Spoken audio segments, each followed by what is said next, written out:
Hi everybody, my name is Jessica Holyfield. I'm a professional dancer, professional dance choreographer, and dance educator based out of the southeast of the United States.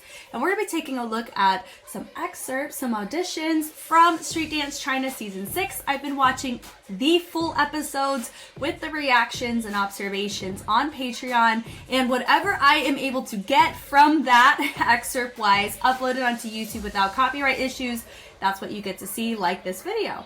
But yeah, definitely excited to kind of take a look at all of these with you. And if you want to see any of these types of contents or my context behind a lot of what I'm coming across as, if it feels a little bit different than what you're seeing in the video, then you can check it out on Patreon because, like I said, I have the full episodes released there.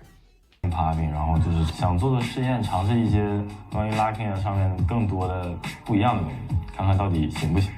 来，3、2、1。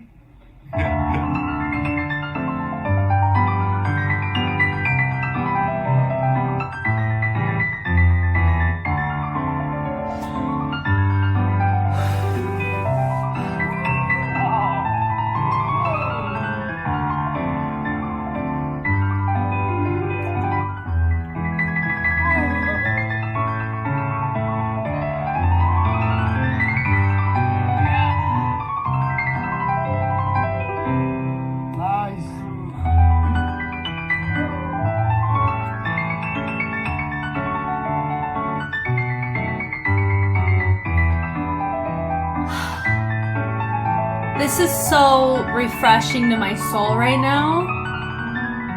This is what locking needs, or these types of innovators. It's so healthy for Styles' growth within the generations to do this. Integrate the fundamentals, but approach it in a way that is vital. It's just so important. Like, I absolutely love this. This is gorgeous. And like I've mentioned before, I am not super fluent in locking like I am in other styles. You notice I do dive in a little bit more on popping fundamentals because I've trained extensively in that one, significantly more than locking. But I have been exposed to locking for a long time. I've studied it to a certain extent, but I am not advanced by any means. So it's really nice when you hear this type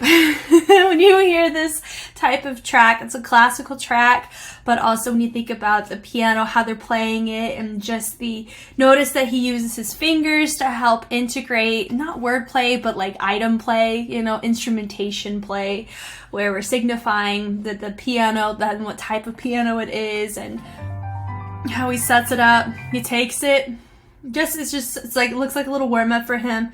Sets it, brings it around back, so it's connecting it 100% of the way. He's not just letting it die in the air. He's taking responsibility for it.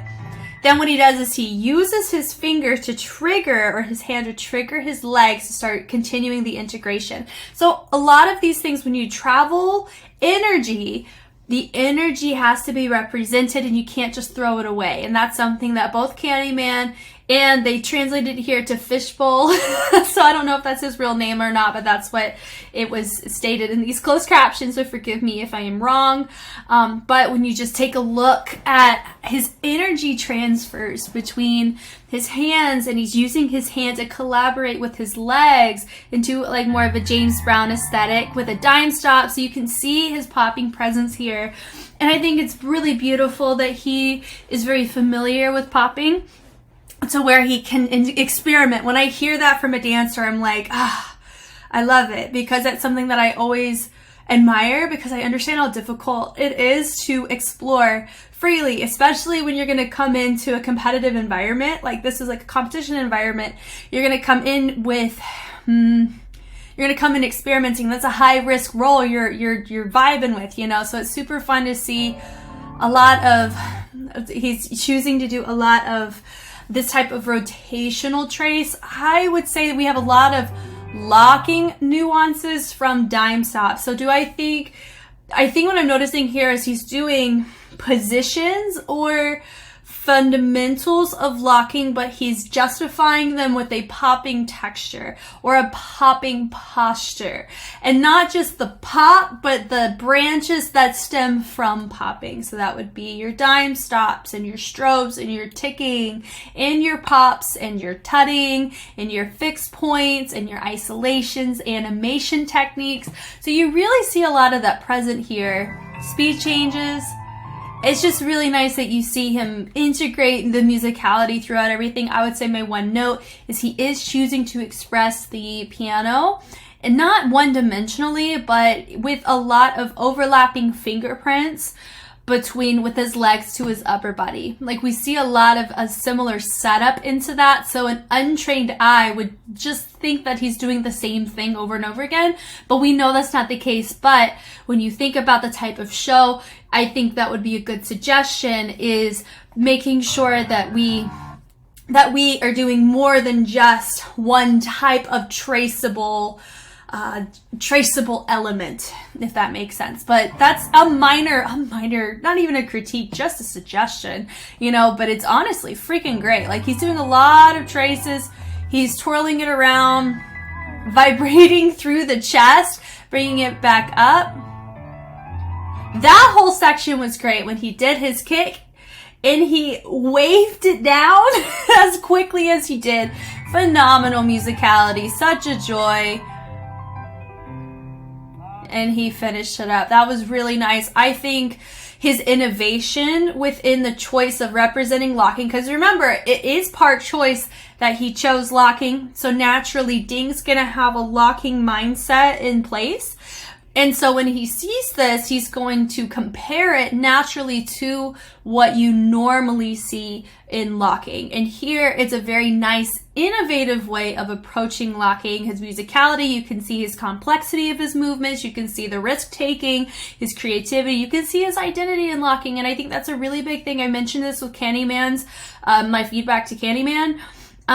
It's out of all the styles that I've been exposed to, locking's the one style that it is harder to find people who showcase their own identity in locking. A lot of times you see people pay tribute, they pay homage to Don Campbell Lock, because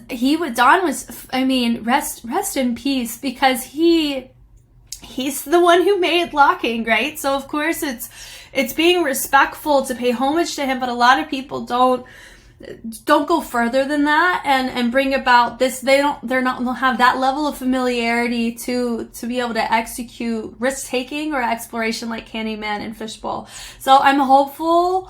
The Fishball, was it Fishball? I don't know. Anyway, they did show his full audition, which probably means they did choose him, whether it's after all the lockers went, this or the other. Normally they do like a compilation of all the lockers, because everybody's wonderful. Remember, like, you have the best of the best on the show. You just kind of pick your poison on who's going to match what team. And it was a risk out of choice for these dancers too, to pick which coach they wanted, which captain. So I personally really like that he chose Ding, because I think Ding could utilize that perspective in some interesting ways, hopefully. So, but that was really cool. I definitely feel inspired by his performance and Candyman's performance. Thank you guys so much for watching. I hope that was helpful in some way. If you want to see any Street Fighter content, Street Dance China content, K-pop content, or dance content of the like, I have all of it on Patreon, as well as a ton of it here on YouTube.